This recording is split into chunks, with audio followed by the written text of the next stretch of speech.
Session में हम cover करने वाले हैं BSKG 178 यानी कि प्राचीन भारतीय राजनीति के बारे में कवर करने वाले हैं, जो कि ये इग्नू का कोड है। और इसके बारे में हम चैप्टर वाइज इंट्रोडक्शन कवर करेंगे कि कौन से चैप्टर में कौन सा टॉपिक आप कवर करने वाले हैं। तो पूरे बुक के बारे में हम इंट्रोडक्शन पढ़ेंगे। तो देखिए स्टूडेंट्स, बुक का नाम क्या है? प्राचीन भारतीय राजनीति, यानी कि जो हमारा हिस्ट्री के रूप में, यानी कि जो इतिहास के रूप में हमारा भारत का इतिहास रहा है राजनीति का, वो कैसा रहा है उसके ऊपर तर्कसंगत हम इसमें स्टडीज़ करने वाले हैं विद चैप्टर वाइज। स्टूडेंट्स, तो हम फर्स्ट चैप्टर में कवर करेंगे। हमारा फर्स्ट चैप्टर का नाम है प्राचीन राजनीति शास्त्र के नाम दंड नीति, धर्मशास्त्र और नीति शास्त्र। तो देखिए स्टूडेंट्स, इस चैप्टर में आप क्या प्राचीन राजनीति के बारे में कवर करने वाले हैं कि जो राजनीति शास्त्र था ना वो कैसा था। ठीक है, यानी कि जो राजनेता जो जिस तरीके से राजनीति की जाती थी, और दंड नीति का मतलब होता है कि जो दंड देने का प्रावधान, यानी कि पनिशमेंट। दंड का मतलब होता है पनिशमेंट करना। ठीक है, तो वो दंड नीति कैसी थी, तो हम उसके अनुसार इस चैप्टर में कवर करने वाले। धर्मशास्त्र यहाँ पे कैसा था? धर्मशास्त्र की बात कर रही है तो हिंदू धर्म में, जैसे कि आपको भी पता है, रामायण कुरान, जिस तरीके से आपके कुरान शरीफ होता है, रामायण भी होता है, गीता होती है, तो उसमें किस तरीके से महाभारत में कैसे, जैसे रावण को, और रामायण में रावण को, और महाभारत में आपके कौरवों को कैसे मतलब दंड नीति के तरीके से कूटनीति अपनाते हुए दंड दिया गया था। तो ये सारी बातें हम इस चैप्टर में पढ़ेंगे, तथा इसके साथ साथ हम कौटिल्य के अर्थशास्त्र नीति व्यवस्था भी पढ़ेंगे कि जो राजनीति शास्त्र के स्वरूप को अपनाया गया था, जो दंड नीति के रूप में, कैसे महाभारत में मतलब प्रजापति जो है किस तरीके से शासन किए जाते थे। धर्मशास्त्र क्या था? धर्मशास्त्र जैसे कि आज हम धर्मनिरपेक्ष, यानी कि धर्म के रास्तों पे चलना। धर्म का मतलब यही है कि अपने मतलब जो हमारा कर्म है उसी पे हमें अपने आप को चलना। ठीक है, सकारात्मक दृष्टिकोण के अनुसार। नीति शास्त्र वह था जिसमें हम ये देखेंगे कि नीतियों का निर्माण किस तरीके से किया गया था। तो ये चैप्टर नंबर फर्स्ट में आप कवर करने वाले हैं। अब चैप्टर नंबर 2 की बात कर लीजिए, तो चैप्टर नंबर 2 है आपका राजनीति का विषय क्षेत्र, धर्म, अर्थ और नीति। इसमें हम ये पढ़ेंगे कि राजनीति का जो विषय क्षेत्र, यानी कि जो एनवायरनमेंट ऑफ पॉलिटिकल है, वो कैसा है। तो इसमें हम ये आप लोग चैप्टर नंबर 2 में कवर करने वाले हैं कि ये धर्म के आधार पर राजनीति की जाती है, अर्थ और आपकी नीति संबंध व्यवस्था पर। देखिए प्राचीन समय की बात करिए तो जो महान व्यक्ति थे या फिर कल्याणकारी राज्य का निर्माण था, वो धर्म व्यवस्था पर नहीं था। लेकिन आज के टाइम पे अगर देख सकते हैं कि आज हमारा जो है हर एक चीज़ जो धर्म को लेके चल रहा है। ठीक है, अब राजनीति शास्त्र जो था वो राजधर्म कहा जाता था। ठीक है, उसका मतलब भी था कि राजधर्म, यानी कि राज दरबारी की व्यवस्था के रूप में राजा, और बोल सकते हो राज्य को भली भांति फूलना फूलना, ठीक है, इन सब को आगे बढ़ाने के प्रोसेस को ही राजधर्म कहा गया। कि अपने राजा के प्रति ईमानदार होना, अपने राजा और राज्य के प्रति लोगों के ऊपर समर्पण रहना, यही हमारा धर्म था। ठीक है, अब इसके अर्थ की बात की जाए तो देखो, राजकीय अर्थव्यवस्था की बात की जाए तो अर्थ का संबंध है यहाँ पर हमारा समृद्ध होना। समृद्ध का मतलब होता है, इस चैप्टर में यही पढ़ेंगे कि जो देश समृद्ध था, यानी कि जहाँ पे धन संपत्ति था, अलग अलग कौशल व्यवस्था था, जिसमें संपत्ति की अत्यधिक महत्वपूर्ण व्यवस्था देखने को मिला। तो उस कारण से क्या है, समाज का एक विस्तार है महत्वपूर्ण रूप से निश्चित हो सकते हैं। जैसे कि आज हमारा अमेरिका है भाई, आपका जापान हो गया, चीन हो गया, रूस हो गया, इन सब में क्यों? क्योंकि भाई यहाँ पे जो अर्थ है, यानी कि जो अर्थशास्त्र है वो स्ट्रॉन्ग है। ठीक है, तो ये आप चैप्टर नंबर 2 में कवर करेंगे। अब बात कर लेते हैं चैप्टर नंबर 3 के बारे में। तो चैप्टर नंबर 3 है आपका वैदिक राजनीतिक चिंतक। ठीक है, वैदिक राजनीतिक चिंतन के बारे में देखा जाए, वैदिक में हम ये देखेंगे कि जहाँ पे हमारे वेद व्यवस्था देखा जाता है। जैसे कि आपको भी पता है कि हमारे 4 वेद है, ऋग्वेद, यजुर्वेद, अथर्ववेद, सामवेद। ठीक है, इस तरीके से हमने वेदों को स्वरूप देखा।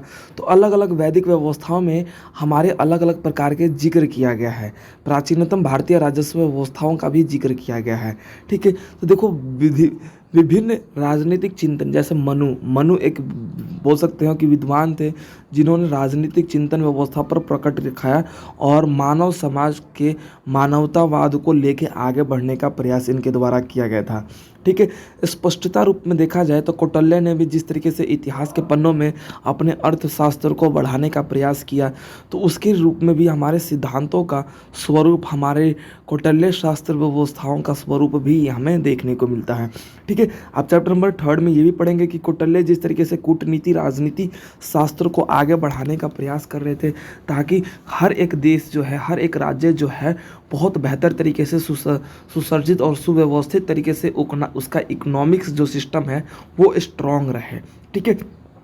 अब शुक्राचार्य जिस तरीके से यहाँ पर गुरु थे, आपके बात बोल सकते हैं कि जिन्होंने अपनी शैक्षिक व्यवस्था में यहाँ से बहुत से बोल सकते हो कि छात्र जो है इनसे गुरु की रूप में शिक्षा इनसे ग्रहण किया, और उन्होंने आगे जाके समाज कल्याण हेतु अपने आप को न्यौछावर कर दिया, समर्पित कर दिया।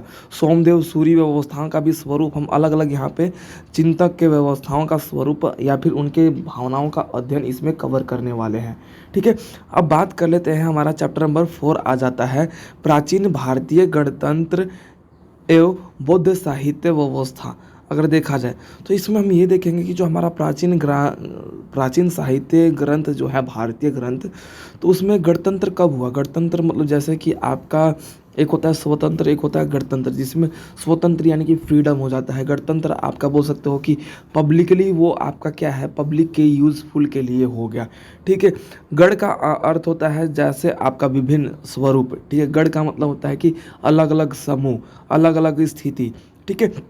जिसमें हमने क्या किया, गणना किया, जनसंख्या का गणना स्वरूप यहाँ पे देखने को मिलता है। गण का मतलब भाई अलग अलग संख्या के रूप में संख्यात्मक व्यवस्थाओं का स्वरूप, जिसमें अलग अलग संख्याओं को मद्देनज़र रखते हुए जो है हर एक कानून व्यवस्था का निर्माण किया गया। अब इसमें आप ये बौद्ध साहित्य व्यवस्था का देखेंगे, संधि विच्छेद करते हुए, उसको बंटवारा करते हुए कि बौद्ध साहित्य किस तरीके से आपका बटा हुआ था। तो ये सारे चैप्टर नंबर 4 में आप कवर करने वाले हैं। अब इसके साथ साथ चैप्टर नंबर 4 में आप ये भी कवर करेंगे कि जो ब्रह्मचार्य व्यवस्था था उसको किस तरीके से अलग अलग बोल सकते हो विद्वानों, अलग अलग लोगों के द्वारा अपनाया गया, उसे आगे बढ़ाया गया। तो ये आप चैप्टर नंबर 4 में कवर करने वाले हैं। अब बात कर लेते हैं चैप्टर नंबर 5 की। तो चैप्टर नंबर 5 है हमारा राजनीतिक चिंतन का स्रोत। राजनीतिक चिंतन का स्रोत यानी कि पॉलिटिकल थिंकर्स रिसोर्सेज के बारे में बोल रहा है। तो देखो, राजनीतिक चिंतन का स्रोत क्या है, यानी कि साहित्यिक स्रोत और पुरातात्विक स्रोत। यानी कि साहित्यिक स्रोत का यानी कि जिसमें हमारा लिखित रूप में हो गया, पुरातात्विक यानी कि जो हमारे पुराणों व्यवस्था से हो गया, साहित्यिक में आपका वैदिक साहित्य, जैन साहित्य, बौद्ध साहित्य। और ठीक है, तो ये आपके स्ट्रक्चर के अकॉर्डिंग हम इसमें कवर करने वाले हैं। जैसे कि आप बात कर ले, साहित्यिक स्रोत में आपका महाभारत आ गया, नीचे देख सकते हैं भाई रामायण आ गया, पंचलक्षण आ गया, अर्थशास्त्र आ गया, नीति शास्त्र आ गया। ठीक है। तो ये आपका चैप्टर नंबर 5 है जिसमें हम ये कवर करने वाले हैं। ठीक है। अब चैप्टर नंबर 5 में हम इन सब का एक एक बोल सकते हो कि सिस्टमेटिकली एक एक स्टेप इसमें कवर करने वाले हैं। अब बात कर लेते हैं हम खंड ख का। तो खंड ख में आपका चैप्टर नंबर 6 है राज्य के प्रकार, यानी कि टाइप्स ऑफ स्टेट। देखा जाए तो देखो, राज्य के प्रकार की बात की जाए तो देखो, आपने देखा होगा कि हम इसमें कवर करने वाले हैं। जैसे हमारे, आपको पता है कि ये हमारे प्राचीन व्यवस्था के रूप में है। तो रामायण, महाभारत, समृद्धि ग्रंथ, अर्थशास्त्र, या फिर बोल सकते हो संतारणीय व्यवस्था, महाभारत, शांति प्रमाण व्यवस्था। तो ये सब क्या है आपका देखने के, तो आपके बोल सकते हो राज्य चलाने का एक स्वरूप इसमें हम कवर करेंगे कि स्वामी, आत्मपूर्व और राष्ट्र, कोष, दंड, और उसके बाद सुक्षण जो है, ये आपका क्या है राज्य के प्रकार व्यवस्थाओं का हम इसमें स्वरूप देखेंगे। अब इसमें देखोगे कि सम्राट आदित्य वर्ग देखने को मिला, स्वराज देखने को मिला। ठीक है। आपके अलग अलग जो बोल सकते हो वसु राजन स्वरूप देखने को मिला। ठीक है। तो ये आप राज्य के स्तर देखेंगे जो अलग अलग तौर तरीके के रूप में इनका जो नीति था वो अलग था, कानून व्यवस्था इनका मानना था वो अलग था। तो ये सब हम चैप्टर नंबर 6 में कवर करने वाले हैं। ठीक है। अब उसके बाद हम चैप्टर नंबर 6 में हम ये भी कवर करेंगे कि यहाँ पे अलग अलग जो रत्नी व्यवस्था यानी कि जो कानून का निर्माण किया जाता था, तो हम इस चैप्टर में ये सब भी कवर करेंगे। जैसे कि मान लो कि आज हमारे भारतीय व्यवस्था में भी तो कानून का निर्माण किया जाता था, पहले भी तो किया जाता था। तो वो सारी हम चैप्टर नंबर 6 में कवर करने वाले हैं। अब चैप्टर नंबर 6 के साथ साथ हम इसमें आपका संतांगण व्यवस्था का भी यहाँ पे स्वरूप देखेंगे, सप्तांगण व्यवस्था का स्वरूप देखेंगे सामान्य परिचय के रूप में, कि जो हमारा सप्तांगण व्यवस्था था, तो यानी कि प्राचीन भारतीय राजनीतिक वैदिक साहित्य व्यवस्था का स्वरूप रहा है, वो कैसा रहा है। यहाँ पे अर्थशास्त्रों का जो कौटिल्य द्वारा निर्देशित किया गया था वो कैसा रहा है। सप्तांगण व्यवस्था सिद्धांत क्या है, शुक्र नीति जिसे हम बोलते हैं, तो शुक्र नीति को कैसे आगे बढ़ाया गया, शुक्राचार्य द्वारा ये नीति को कैसे शरीर के रूप में, अंगों के रूप में आपका राजा, मुर्दा, मंत्री, नेत्र और मित्र, कण, कोष, मूंग, सेक, सेना, मन, दुर्ग, हाथ, इस इत्यादि जो व्यवस्थाओं का स्वरूप जैसे किस तरीके से जो है यहाँ पे शुक्राचार्य द्वारा जो है यहाँ पर आगे बढ़ाने गया है, जिसे हम शुक्र नीति के रूप में जानते हैं। ठीक है, उसके बाद दुर्ग का यहाँ पे कोश व्यवस्था का देखेंगे कि प्राचीन भारतीय मापदंडों में पुरुष पार्श्व चतुर्थक अर्थ का रूप में यहाँ पे कोश देखने को मिलता है। उसके बाद दंड का मतलब होता है बल। ठीक है, दंड का मतलब बोल सकते हो दंडित करना, पनिश देख सकते हैं कि भाई हम किसी को दंडित करते हैं तो उसे हम दंड बोलते हैं। ठीक है, तो ये चैप्टर नंबर 7 में कवर करने वाले हैं। अब चैप्टर नंबर 8 की बात की जाए तो स्वामी राजा के गुण, देवी उत्पत्ति। ठीक है, तो इस चैप्टर में आप ये देखेंगे कि स्वामी राजा के गुण क्या है, यानी कि बोल सकते हैं कि जो स्वामी है, स्वामी तो देखो हम किसी को भी बोल सकते हैं कि आज के टाइम पे बोल सकते हैं कि एक पत्नी अपने पति को स्वामी बोलती है। स्वामी का मतलब क्या होता है, हम अपने बोल सकते हैं कि उस व्यक्ति को स्वामी बोल सकते हैं जो एक गुरु के रूप में हो, जो जिसे हम सब आदर्श रूप में मानते हो, आदर्श रूप में मानते हैं, वो हमें स्वामी के रूप में देखते हैं। ठीक है, अगर मैं बात बोलूँ तो जरूरी नहीं कि पति के रूप में ही हम एक स्वामी बोले। स्वामी का मतलब ही होता है जिसमें सब प्रकार के गुण हो, सब चीज़ के योग्य हो, उसी को हम स्वामी बोलते हैं। ठीक है, तो ये हमारा देखने को मिलता है। राजा का गुण की बात की जाए तो अर्थशास्त्र यानी कि समाज, और बोल सकते हो कि जैसे कौटिल्य का उदाहरण बहुत बेहतर तरीके से दिया जाता है कि एक राज्य को चलाने के लिए किस तरीके से अर्थशास्त्र का ज्ञान होना चाहिए, तो कौटिल्य का ज्ञान जो है बेहतर माना जाता है, सबसे बेहतरीन माना जाता है। ठीक है, और उसके बाद देवी उत्पत्ति का अस्तित्व भी हम चैप्टर नंबर 8 में कवर करने वाले हैं कि आचार्य मनु के द्वारा जिस तरीके से अनुशासन व्यवस्था का आधिपत्य अपनाया गया, यहाँ पर जो पंक्तियों का स्वरूप अपनाया गया। ठीक है, तो ये सारी चीज़ें हम चैप्टर नंबर 8 में कवर करने वाले हैं। अब उसके बाद चैप्टर नंबर 9 में हम ये कवर करने वाले हैं भारतीय राजतंत्र का स्वरूप। भारतीय राजतंत्र का स्वरूप कैसा रहा है उसके बारे में कवर करने वाले हैं। देखो भाई, इसमें आपका राजधर्म आ गया। महाभारत में वर्णित राजधर्म की व्यवस्था का स्वरूप देखने को मिला कि किस तरीके से दो मतलब भाइयों के बीच जो है मतलब बोल सकते हो मतभेद पैदा हो जाता है राज्य को लेके। राज्य को वो अपनी अधिपति व्यवस्था को बनाते हुए किस तरीके से दोनों में मतभेद हो जाता है और किस तरीके से एक स्त्री के आने पर विध्वंस व्यवस्था का स्वरूप हो जाता है। ठीक है, तो ये सारी चीज़ें हम चैप्टर नंबर 9 में कवर करने वाले हैं। अब चैप्टर नंबर 9 में हम ये भी कवर करने वाले कि अर्थशास्त्र का वर्णित राजधर्म क्या है। अर्थशास्त्र का अधर्मित व्यवस्थाओं का जो स्वरूप है, जो धर्म को लेके कौटिल्य के निर्देशानुसार जो अर्थशास्त्र था उसको मान्यता यहाँ पे प्रावधान दिया जाता है, जो 8 प्रहार के रूप में यहाँ पर अपनाया गया था। तो ये आप चैप्टर नंबर यहाँ पे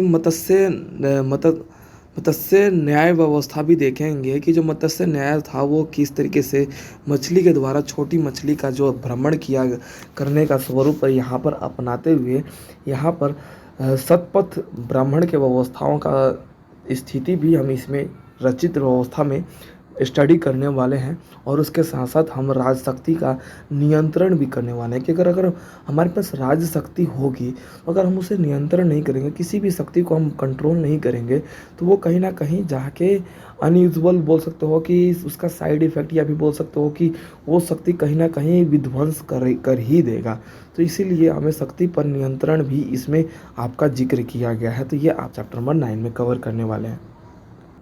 अब उसके बाद हम चैप्टर नंबर 10 में पढ़ेंगे कि मंत्री परिषद अर्थशास्त्र। और जैसे कि यहाँ पे आप लोगों ने देखा होगा 1.15 से लेके 23, 24, 1.15, 48 से मतलब जो इम्पोर्टेंट है, शुक्र नीति के रूप में देखेंगे। यानी कि यहाँ पे हम चैप्टर नंबर 10 में अलग अलग मंत्री परिषद का परिचय देखेंगे कि भारतीय प्राचीन व्यवस्था में राष्ट्र संगठन को बनाने के लिए अलग अलग ग्रंथों का और अलग अलग नीतियों का स्वरूप अपनाते हुए ग्रंथों की रचना की गई है, जिसमें ताकि आने वाले भविष्य में लोगों को अपने कानून व्यवस्था को बनाने और मंत्री परिषद की गठन करने में कोई समस्या ना हो। मंत्री परिषद की संख्या भी इसमें हम बड़े पैमाने पे देखेंगे कि मानव महारतस्य पुराण और संदर्शन व्यवस्था और शुक्राचार्य द्वारा जो रचित किया गया जो शुक्र नीति है उसके बारे में हम इसमें कवर करने वाले हैं। अब उसके बाद मंत्री की योग्यता क्या होनी चाहिए, ये भी आप चैप्टर नंबर 10 में कवर करने वाले हैं कि एक मंत्री बनने के लिए, जैसे हमारे देश में भाई राष्ट्रपति बनने के लिए उसकी क्या योग्यता होती है क्या नहीं होती, तो ये जिस तरीके से योग्यता होने के बाद ही आप बन सकते हैं, तो वैसे ही मंत्री बनने योग्य भी योग्यता होनी थी। ठीक है, अब इसमें हम ये भी देखेंगे कि मंत्री के कर्तव्य क्या, यानी कि बोल सकते हो ड्यूटीज़ क्या है। लाइक डेट जैसे कि हमारे भारत में हमारा बोल सकते हो राइट्स के अकॉर्डिंग हमारा ड्यूटीज़ भी दिया गया है कि भाई हमें अपने राष्ट्रीय गान के प्रति सम्मान देना चाहिए। इस तरीके की जो है बातें कही गई है, तो ये आप चैप्टर नंबर 10 में कवर करने वाले हैं। अब उसके बाद चैप्टर नंबर 11 में आप ये कवर करने वाले हैं केंद्रीय सभा और स्थानीय शासन। अब देखिए केंद्रीय सभा, देखो आज के टाइम पे केंद्रीय सभा का मतलब बोल सकते हो जो आपका सेंट्रल हो, यानी कि जो केंद्र हो, जो पर्टिकुलर जहाँ से सारी फैसले लिए जाते हैं, अंत में जिसका जो भी निर्णय है वो केंद्र ही निर्धारित करे, तो वो आपका केंद्रीय सभा कहलाता है। केंद्रीय सभा का रूप में देखा जाता है वैदिक काल का जो है स्वरूप का वर्णन देखने को मिलता है कि इस काल में जो है केंद्रीय सभा का जो क्षेत्र है ना, वो ऋग्वेद अवस्था में जो वैदिक काल का स्वरूप रहा है वो बेहतर रहा है। ठीक है, अब उसके साथ साथ हम इसमें ये भी कवर करने वाले हैं कि जो हमारे शुक्लाचार्य द्वारा जो नीति अपनाई गई थी उस नीति को मान्यता रूप में जो है सभा के समान जो है समिति को ऋग्वेद में अनेक स्थिति के रूप में स्थानों का उल्लेख देखने को मिलता है। और इसके साथ साथ जो है यहाँ पर अध्यक्षीय व्यवस्था के रूप में जो है सभा मंत्री का भी नियंत्रण करने का स्वरूप देखने को मिलता है। ठीक है, अब इसके बाद मौर्य और मौर्यतर कालीन व्यवस्था का भी स्वरूप हम इसमें कवर करने वाले हैं। और उसके बाद गुप्त कालीन व्यवस्था का स्वरूप भी हम इसमें कवर करने वाले हैं, तो ये आप चैप्टर नंबर 11 में कवर करने वाले हैं। अब बात कर लेते हैं चैप्टर नंबर 12 का। तो चैप्टर नंबर 12 है आपका नगर संभ्रांत रामायण व महाभारत में पौर जनपदों की भूमिका।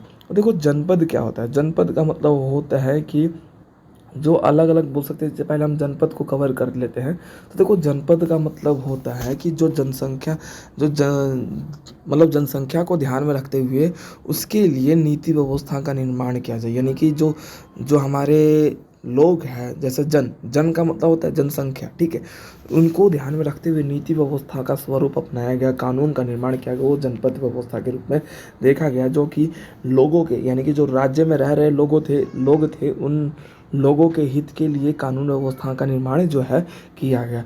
अब जैसे कि बोल सकते हो नगर सभा वह सभा था जो यहाँ पे नगरीय व्यवस्था स्वरूप अपनाया गया था।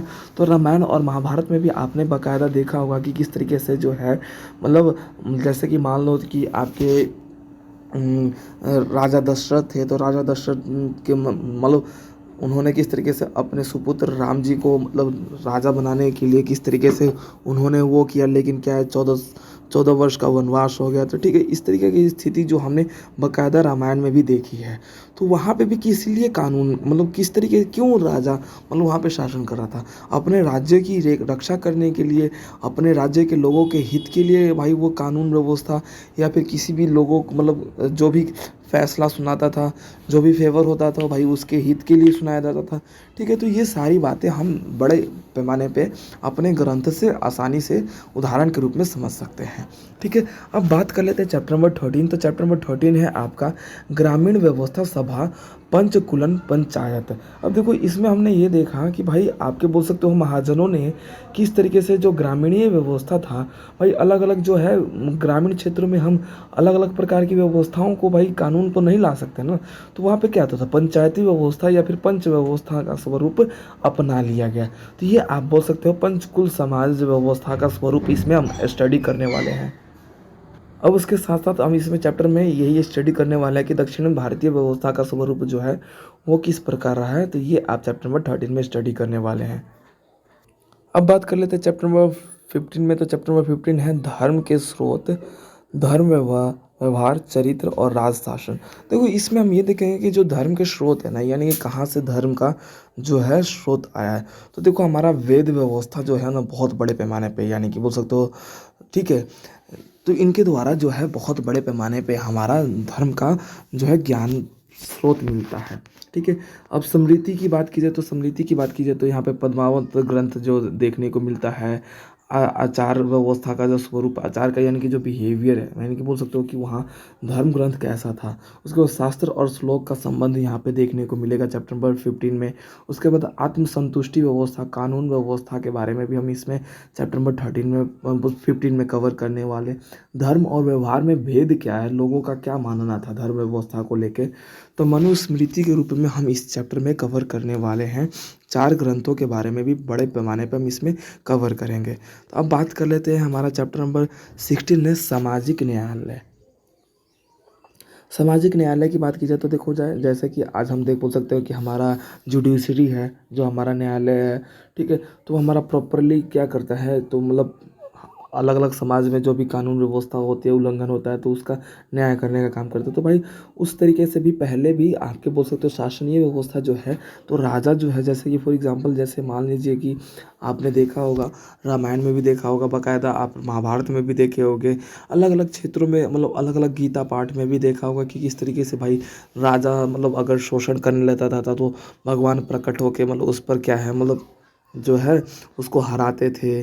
ठीक है। और राजा जो है अगर ईमानदार है तो अपने प्रजा का रक्षा करता था, राज्य का रक्षा करता था। तो ये आप चैप्टर नंबर 16 में कवर करने वाले हैं। लोक विशिष्ट व्यवस्था का सिद्धांत भी इसमें आप कवर करने वाले हैं। न्यायालयों का क्रम भी आप इसी में कवर करने वाले हैं कि राज्य का न्यायालय जो है आम आदमी के जो दैनिक जीवन का स्वरूप है, वो सरकार के अनुसार जो है अपने न्यायिक व्यवस्थाओं का स्वरूप अपनाता हुआ आगे बढ़ता है। अब उसके बाद चैप्टर नंबर 17 में कवर करने वाले हैं हम दंड का महत्व और न्यायाधिकारी गुण, यानी कि जो दंड का महत्व, यानी कि जो पनिशमेंट करने का जो इम्पोर्टेंट है वो क्या है। तो देखो भाई, अगर साफ सीधी बात है कोई भी गुनाह अगर होने लगे और उसका दंड यानी कि पनिशमेंट ना दिया जाए, तो आपको लग रहा है कि वो गुनाह कभी रुक सकता है। फॉर एग्जांपल आप लोगों को ही देख लो, अगर मान लो कि कोई बच्चा फेल हो रहा है, अगर उसको फेल होने के बावजूद भी पास कर दिया जाए, तो कोई बच्चा लग रहा है कि वो पढ़ेगा? नहीं पढ़ेगा। उसे पता है कि भाई मैं फेल हो जाने के बाद भी पास हो ही जा रहा हूँ, तो पढ़ लूँगा क्यों। ठीक है। तो इसीलिए आपको क्या है कि हर तरीके का जो है हर एक सेक्टर में अलग अलग तरीके से पनिशमेंट दिया जाता था, जो कि आपके इतिहास के पन्नों में आपने देखा होगा कि बहुत बहुत दर्दनाक और बोल सकते हो कि दिल दहलाने वाला भी बोल सकते हो दंड दिए जाते थे, जिसे बोल सकते हो मतलब अंतर आत्मा की जो स्थिति है वो भी कांप उठे। उस तरीके की दंड भी हमारे बोल सकते हो कि इतिहास के पन्नों में दर्ज हो चुका है। ठीक है। तो हम बात करेंगे अब चैप्टर नंबर 18 के बारे में। चैप्टर नंबर 18 में आप क्या है, व्यवहार पदों का सामान्य परिचय भाग 1 और धन संपत्ति विवाद के बारे में देखेंगे। देखो हमारा व्यवहार क्या है, तो इसमें हम देखो ऋणाधन व्यवस्था का जो स्वरूप है, जो कि हमारा धन संपत्ति के उसमें हम ब्याज के रूप में तो अलग अलग लोगों से हम लेते हैं, तो फिर हमारा जो है जो हमारा रिश्ता है वो बिगड़ जाता है। तो ये सब चीज़ें भी हम इसी चैप्टर में कवर करने वाले हैं। ठीक है। उसके साथ साथ हम ये भी देखेंगे इस चैप्टर में कि जो हमारी स्थिति है, जो हमारा बोल सकते हैं कि हमारे निराधार व्यवस्था है, जिसमें हम अपने बोल सकते हैं कि अपने अनुसार अपने जीवन को जीना पसंद करते हैं। ठीक है। और धन संपत्ति विवाद है, यानी कि धन संपत्ति को लेके लोगों में एक दूसरे बोल सकते हो मतभेद पैदा हो जाता है, तो वो आप चैप्टर नंबर आप 18 में कवर करने वाले हैं। अब बात कर लेते हैं चैप्टर नंबर 19 का। तो चैप्टर नंबर 19 है अंतर्राष्ट्रीय राजनीति के सिद्धांत, मंडल एवं षटगुण। षटगुण की बात की जाए तो देखा जाता है, तो यानी कि जो हमारे अंतर्राष्ट्रीय राजनीति सिद्धांत है उसके मंडल की बात की जाए तो देखो राजनीति मतलब मंडल का मतलब अर्थ क्या होता है, चक्र या फिर घेरा, यानी ये बोल सकते हो, एक बोल सकते हो राउंडर, एक बोल सकते हो राउंड, एक सर्कल। ठीक है। अब राजमंडल क्या है, राजमंडल यानी कि जहाँ पे राज किया जाता हो, जहाँ पे शासन व्यवस्था का किया जाता हो, जहाँ पे कानून व्यवस्था का निर्माण किया जाता हो, तो वो आपका राजमंडल है। ठीक है। द्रव्य प्रकृति की बात की जाए तो द्रव्य प्रकृति आपका बोल सकते हैं कि इस प्रसंग की व्यवस्थाओं में जिसमें आपका देशों के 5 प्रचार व्यवस्थाओं का स्वरूप देखने को मिलता है। ठीक है, तो ये आप चैप्टर नंबर 19 में कवर करने वाले हैं। अब चैप्टर नंबर 19 के साथ साथ आप अब चैप्टर नंबर 20 की बात कर लेते हैं। तो यहाँ पे षटगुण का सिद्धांत की बात की जाए तो यहाँ पे देख सकते हैं कि हमारा कौटिल्य अर्थशास्त्र के 7वें अधिकरण व्यवस्था में छह गुण दिए गए हैं। यानी कि कौटिल्य ने जिसने मतलब 7 अधिकरण व्यवस्था के बारे में बताया, उसमें से 6 गुण के बारे में बताते हुए इसमें हम चैप्टर नंबर 20 में कवर करने वाले हैं। अब इसके साथ साथ हम चैप्टर नंबर 20 में ये भी कवर करेंगे कि हमारी जो कूटनीति है कौटिल्य द्वारा जो आपके अपनाया गया है, वो राजा का उद्देश्य ही क्या है, शत्रु के ऊपर प्रभाव डालते हुए अपने बोल सकते हैं कि राज्य की सेवा करना, राज्य को फली भांति विकसित करना, उसका विकास करना। तो ये आप चैप्टर नंबर 20 में कवर करने वाले हैं। अब बात कर लेते हैं चैप्टर नंबर 21 का। तो चैप्टर नंबर 21 है कर व्यवस्था यानी कि ये बोल सकते हैं टैक्सेस सिस्टम की बात कर रहा है। देखो, तो यहाँ पे कौटिल्य ने जिक्र करते हुए अर्थशास्त्र को बढ़ाते हुए बताया कि देखो जो टैक्सेस है हमारे हित के लिए ही, हमें बोल सकते हो कि कोष भंडार की स्थिति है उसको मजबूत करने के लिए, अर्थव्यवस्था को ग्रो करने के लिए ही हमारे टैक्सेस व्यवस्थाओं का स्वरूप अपनाते हुए यहाँ पे चैप्टर नंबर 21 में जिक्र किया गया है। तो ये आप चैप्टर नंबर 21 में कवर करेंगे। अब बात कर लेते हैं चैप्टर नंबर 22 का। तो अंतर्राष्ट्रीय संबंध का सिद्धांत, साम दाम दंड और भेद। देखो, साम दाम दंड और भेद आपने ये बड़ा पॉइंट सुना होगा, हर जगह बड़े पैमाने पे सुना होगा कि साम दाम दंड भेद जो है अपनाना पड़ेगा। यानी कि बोल सकते हो जो पहले प्यार से, पहले फिर दुलार से, फिर नहीं माना तो थुकतार से, उसके बाद बोल सकते हो दंड से, उसके बाद भेद, हर तरीके से अपनाना है। तो इसमें अंतर्राष्ट्रीय संबंध की स्थिति देखा जाए तो अंतर्राज्यीय व्यवस्था पर देखा जाए तो अलग अलग राज्य का निर्माण हेतु जो है हम अपने तौर तरीके को अपनाते हैं, अपने हथकंडे को अपनाते हैं ताकि हमारा देश विकसित हो सके, ताकि हमारा देश आगे बढ़ सके। तो ये आप चैप्टर नंबर 22 में कवर करने वाले हैं। तो इस चैप्टर नंबर 22 के साथ साथ आपका ये पूरा फुल बुक जो है विद चैप्टर वाइज कंप्लीट होता है। और इसके साथ साथ जो है ये आपका जो कोड था वो पूर्ण रूप से बुक के पूरे सार का एक बोल सकते हो कि ये एक वीडियो के थ्रू, एक सेशन के थ्रू आपने कवर कर लिया पूरे बुक को, जो कि BSKG आपका ये कोड है 178। ठीक है, तो ये पूरा संपूर्ण कंप्लीट होता है। आप लोग कमेंट्स करके बताइएगा, आपको कोई डाउट्स हो तो आप कमेंट्स पे ज़रूर पूछिए। क्लास को शेयर कर दीजिए और जितने भी फर्स्ट टाइमर स्टूडेंट्स हैं चैनल को सब्सक्राइब कर लीजिए, वीडियोस को शेयर कर दीजिए ताकि और भी स्टूडेंट्स की हेल्प हो सके। ओके स्टूडेंट, तो मिलते हैं अपने नेक्स्ट सेशन में एक नेक्स्ट क्लास के साथ। तब तक के लिए अपना ध्यान रखें। Take care.